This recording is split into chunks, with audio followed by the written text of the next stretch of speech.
કૃષ્ણ, કેમ છો બધા મજામાં? તો આજે આપણે બનાવવાના છે ચણાની દાળ, અને એ પણ એકદમ ધાબા સ્ટાઇલ બનાવશું. ચણાની દાળ બધા બનાવતા તો હોય જ છે, પણ ઘણા લોકોથી એવું થતું હોય છે કે ચણાની દાળ છે ને ઓગળી જતી હોય છે. તો આખી દાળ જ રહે એવી રીતે ચણાની દાળ કઈ રીતે બનાવીને એ હું તમને આજે શીખવીશ. કે ચણાની દાળ બની જાય ને તો એના દાણા તો આખા જ રહે. ઘણા લોકોને એવું થતું હોય છે કે ચણાની દાળ છે ને ઉગળી જાય, એકદમ લિક્વિડ જેવું થઈ જતું હોય છે. તો એવું ના થાય એના માટે શું ધ્યાન રાખવું જોઈએ એ હું તમને બધી ટિપ્સ પણ આપીશ. તો સારું, ચાલો બનાવી લઈએ ચણાની દાળ.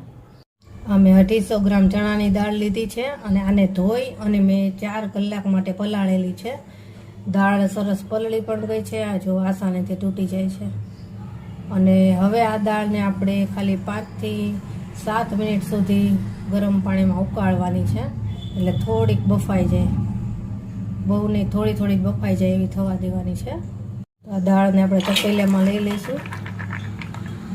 હવે આ દાળમાં આપણે 1 ગ્લાસ જેટલું પાણી નાખી દઈશું. દાળ થોડી ડૂબે ને એટલું, બસ આટલું જ.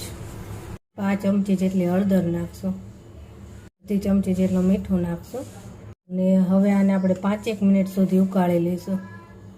અને દાળ ઉકળે ત્યાં સુધીમાં આપણે બીજી પણ તૈયારી કરી લઈશું ગ્રેવી માટેની.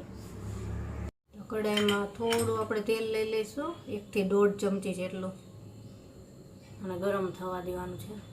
તેલ ગરમ થઈ ગયું છે. હવે આમાં 2 મોટી સાઈઝની ડુંગળીની સ્લાઈસ નાખશું. આપણે આ ગ્રેવી માટેની તૈયારી ચાલે છે.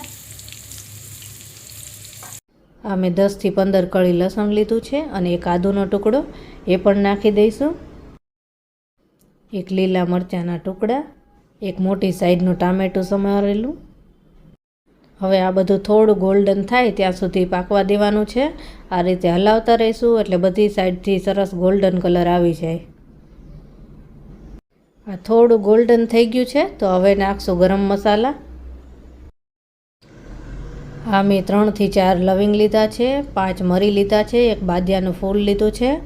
તો આ મસાલા પણ એમાં નાખી દઈશું, અને હજી આ થોડું ગોલ્ડન થઈ જાય ત્યાં સુધી આને આપણે પાકવા દેવાનું છે.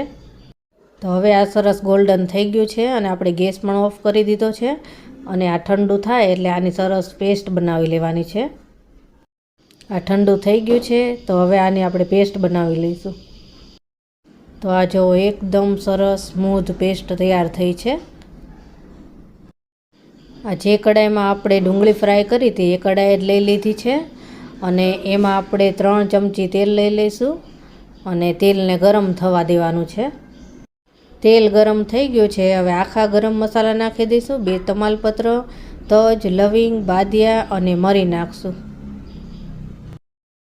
હવે આપણે જે પેસ્ટ તૈયાર કરી હતી ડુંગળીની એ નાખી દેવાની છે. હવે આ પેસ્ટને આપણે 2 મિનિટ સુધી એકદમ સરસ રીતે પાકવા દેવાની છે. આપણે બધી વસ્તુને ફ્રાય કરી અને પછી જ ગ્રેવી કરી છે, એટલે ગ્રેવી એકદમ ઝડપથી બની જશે અને બહુ જ સરસ ગ્રેવી તૈયાર થશે. તો આ સરસ પાકી ગયું છે, અને હવે આપણે મસાલા નાખી દેવાના છે.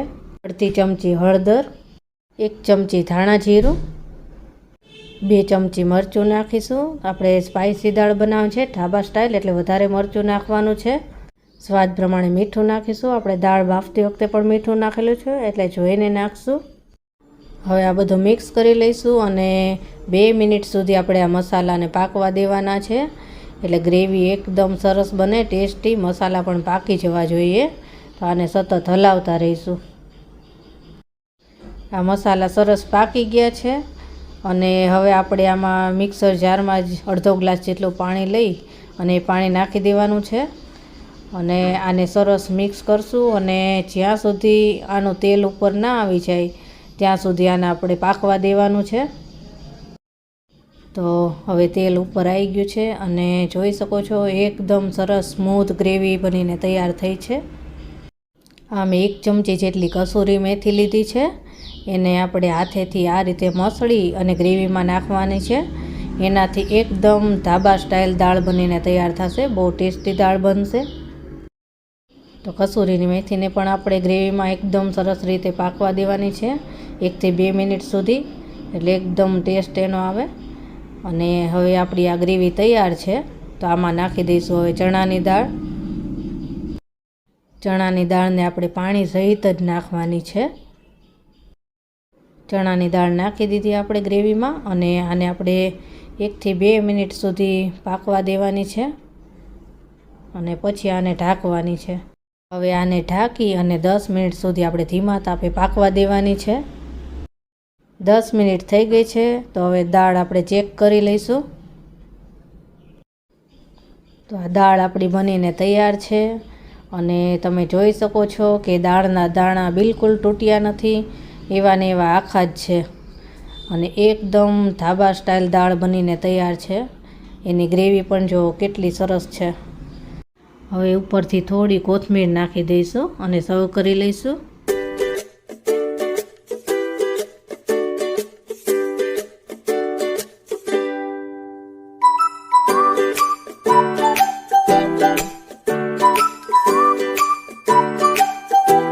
તો તૈયાર છે આપણી ધાબા સ્ટાઇલ ચણાની દાળ, કે જેમાં ચણાની દાળના દાણા એકદમ આખાને આખા જ રહી છે અને એની ગ્રેવી તો એકદમ સરસ બની છે. તો કેવી લાગી તમને મારી આ રેસીપી? જો તમને મારી આ રેસીપી પસંદ આવી હોય તો મારી ચેનલને લાઇક, શેર અને સબસ્ક્રાઈબ જરૂરથી કરી દેજો અને બાજુમાં આપેલ બેલ આઇકોન પણ જરૂર દબાવી દેજો, જેથી કરીને મારી કોઈ પણ નવી રેસીપી હશે તો તમારા સુધી સૌથી પહેલાં પહોંચશે. આ દાળને તમે ભાત, રોટલી, પરાઠા અથવા રોટલા સાથે ખાઈ શકો છો. તો સારું, ચલો બાય. ફરી મળીશું નવી રેસીપી સાથે. બાય.